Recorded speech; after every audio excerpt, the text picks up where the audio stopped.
October the 2nd, the most traumatizing and awakening day of my life.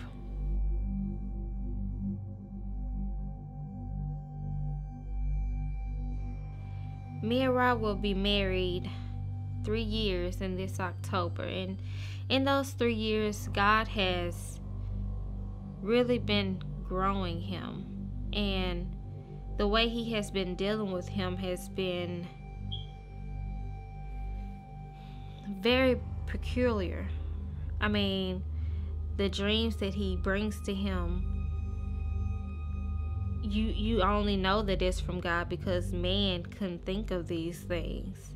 I mean, and he backs it up with his word. So the dream that you are about to hear is really a testimony from God.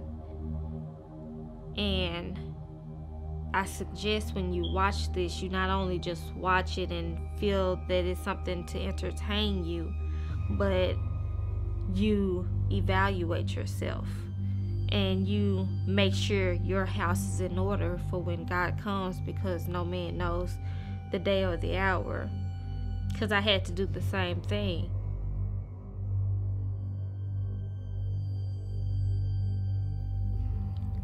I remember it was on a Thursday. Matter of fact, let's take it back. Wednesday night, I found myself looking at these different YouTube clips and watching different out-of-body experiences and different films that, you know, they used to scare me. And I would watch it and it would blow me away. It would catch my attention. And it used to scare me so bad that I would wonder, my mind used to go in places like, God, is this stuff real? You know, I couldn't understand it because I've never been to that place. So I found myself praying.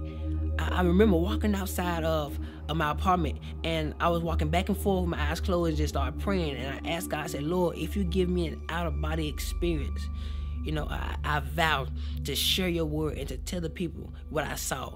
You know, not expecting that God was going to respond back to that, because I was just praying out. I was just praying, you know, not actually looking for a response. And after that night, the next morning, that Thursday, October the 2nd, I had a dream. And my spirit left my body. It was like I was in my apartment and my spirit got pulled out of my body. And I would go in these different transits, bright color lights. It was white, like, the best way I can explain it would be shoo, shoo, shoo, all the different flashing lights. And I appeared before a blue sky with no clouds. It was like a blue place. No land, no trees, no grass, no water, nothing. There was nothing there but a blue atmosphere. And I would see this atmosphere goes millions of miles upon millions of miles where nothing existed. It was like nothing was hidden. Everything was revealed. Everything was before your eyes. You could see it. And we was in this clear kind of body form, some form of light, as you would refer to a soul or a spirit, and I could see through. It was so transparent, and in front of me was thousands among thousands similar to what I was, and thousands among thousands behind me. And I knew that it was some form of a soul. And in the middle of my chest were seeds, multiple seeds. I didn't know what they were for. And I realized that I was the only being that could actually move out of my place and look and observe, smell, taste, you know, feel. All my senses were active at this point. And so, you know, I began to look around and to observe the things that I saw, not knowing that this was a dream. I thought this was reality. I thought this was actually happening, you know. And I looked forward, and there was this great shadow way in front of me, way at the end of the line. It was like 1,000 people in front of me, and there was a shadow, a great big shadow, but it had no detail. It was like as a vapor, and I could see that it was a shadow of something that was in the front. And I had many questions at this point in this dream, and out of nowhere, I heard these words: "Depart from me." And this galaxy, this portal, I don't know what to call it, on the right side of God, you know, or Jesus Christ, you know, whoever you decide to identify that spot of judgment, on the right side of him, there was this big portal that opened up, and there will be stones of fire. Normally when you get a lighter and you cut it on, try to spark a flame, but instead of fire, it was stones, and they will leak out of this portal. And whoever that guy said, "Depart from me," flew down this place, and the stones were so hot that it would burn everybody outside of that portal. On the left side of our body or our form, it would burn us, and everybody would be like, "Ooh!" Like as if it was so cold or so hot, you would tell somebody to close that door. It's too cold. That's how hot it was, and the portal closed. And then he sent them so fast that the screams were late. I would hear, "Ah!" Like it was like, "Depart from me," and it closed up. Then the screams come, "Ah!" And it terrified me. And then out of nowhere, something snatched us up, and like we moved up the line. And I began to think, I didn't understand where we was. I'm like, oh my God, maybe this is judgment. Yeah, I had many questions, and I would hear, "Depart me," "Depart me," "Depart from me," and all these different people will be sent to hell. And the part that scared me the most was the people that were getting judged. You could hear when God was talking to them, and you could hear everything they got judged from. So if somebody went to hell for something that you knew you struggled with in your life, you know where you were going. And so I'm just seeing people go, sit there, boo, boo. And I'm seeing the flame, and it's just constantly burning everybody outside that haven't been judged yet. And I could hear some of the people talking to God, and I remember there was a woman, blonde hair, and God was talking to her. He said, "I'm not judging you for what you put on Facebook, but I'm judging you on how everybody else received it." 300,000 people were led astray by one of her Facebook posts. And he said their blood was on her hands. And out of nowhere, he said, "Depart from me." And I'm talking about, I couldn't express how powerful his words were. It's as if he said, "Depart from me," and everything shook. And she was sent with great force. And the portal opened up. She was gonna fly, and it would close. And like, the screams were so late, it terrified me. People, adultery, fornication, so many different things that I could actually hear. And people in front of me were terrified because a lot of those people were struggling or went through the same situation, and they never repented. So 1,000 sent here. They would go, they were flying. They was flying so fast. I've never seen something so fast. And it got to the point where I was next in line, and he called me up, and he started talking to me. And keep in mind that our life held us hand to hand. So anything we did in our life testified against us.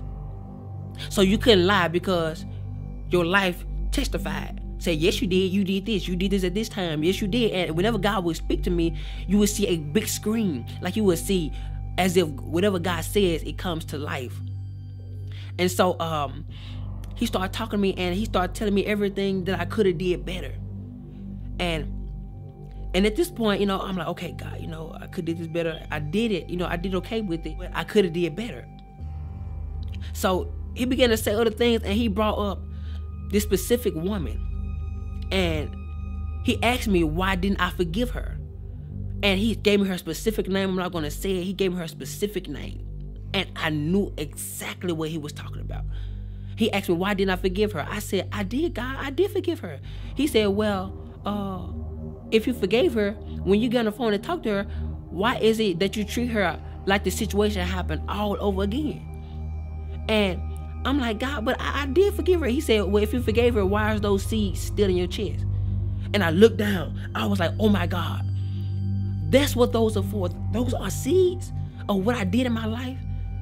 The things I didn't forgive. So he was talking to me, and I was like, oh my God. And he told me, he looked at me and said, because you didn't forgive her, I didn't forgive you some of your sins. And I was like, oh my God. And he started telling me so many other things, and he ain't told me not one good thing yet. And at this point, I'm getting terrified because my mind is starting now going to a place where I'm imagining how hot this fire is gonna be when this portal open. And so, you know, I'm scared. I didn't know how to explain how terrified I was. Words can't describe. When you meet God face, words can't describe how terrifying it is to look your Creator face to face. And where there's nothing hid from Him. There's nothing. Your inner thoughts are revealed before Him. Your perception, how you feel, everything that you hosted in this body is presented before Him. And so, you know, I got to a point where I didn't want to hear God no more. I was really turning my head because I was afraid that, you know, it's already made his mind up. I was so afraid. And so I turned my head, and he would just constantly tell me everything that I didn't do right, or I should have did better. And at this point, I knew I was going to hell. I knew it. I was fully persuaded that this was it. So I turned my head, and I was like, I don't want to hear no more of it. You know, my mind, I'm just really trying to imagine how hot hell is going to be. I'm like, oh my God, Lord, I have no more chance. If I go down there, I can't come back. Like, Lord, please don't send me to hell. Please, like, God, please. I'm begging you. And I'm more terrified. I was more terrified than I can express. And so I turned my head, and at this point, I no longer wanted to hear what he had to say, because I knew at this point, you know, I was going to hell. And I would have my head turned, and out of nowhere, there was this one feeling that would come over the interface of my soul. And I would turn my head, and it would go in slow motion, and the tears would fly from my face. And I looked at God, and I was looking at his judgment. What was going to be my judgment? And he looked at me, he said, face to face, you don't get a well done. You get a you barely made it. And he stepped back and said, come. And at this point, I was so confused. I'm like, oh my God. And on the left side of God, heaven would open up, so soft, with brilliant lights. The colors were undescribable. Like colors I've never seen before in my life. It was so pretty, so amazing. And the colors will blossom as they grow, and the heaven will open up so gentle. And I will walk toward that direction, and my hand will go in the portal. And when my hand went through, it got bigger. My arm went through, it got bigger. It was like I was growing into a mature state of a glorified body. And so my leg went through, like, got bigger, and you can see how big I got on the other side. And how my soul was being transformed into a glorified body. And my body would go through it, and only piece that was left behind was my leg. And right before my last foot got in, I woke up. The dream scared me so bad. I was underneath our living room table for hours. I was so terrified. I was terrified to move. I was terrified to do anything, because I was afraid it was going to be added to my judgment. I thought that was the judgment. That didn't feel like a dream. I could feel, I could taste, I could tell you how it made me feel. Everything was so alive in the dream. And at that moment, I was asking God, why did you give me this dream? He said, because I want you to warn my people that the things which you saw are the things that shall be. And I didn't realize that what I prayed for and the vow I made before God, that he was going to fulfill it. Now he's looking for my aim to be fulfilled. So that's why I'm here talking to you right now. Forgive. Let go. I couldn't describe how many people that allow for unforgiveness to grow in them, and it caused a bitterness, which caused them to do things that they got judged for. That thing caused them not to make it to heaven. I was terrified. It was so many people went to hell. And it felt like I was the first one. Like, God, it was thousands among thousands of people in front of me. That is scary to me. So today I encourage you to get it right with God. Get it right with your fellow friends, your enemies, the church hurt that causing you to attack people in silence. Go get it right. Because hell is not worth it. God scared me so bad in this dream. But I knew it was for a reason. So today, choose love. Accept Jesus Christ as your Lord and Savior. Believe that He died on the cross for your sins and my sins. And that He died, but He rose on the third day. Believe that He's the Son of God. Read the scripture and apply it to your life. So that when Jesus come back, He don't see your flesh, but He see His word. I encourage you today. Forgive, love, and watch how God change your life. I thank you for watching. Be blessed.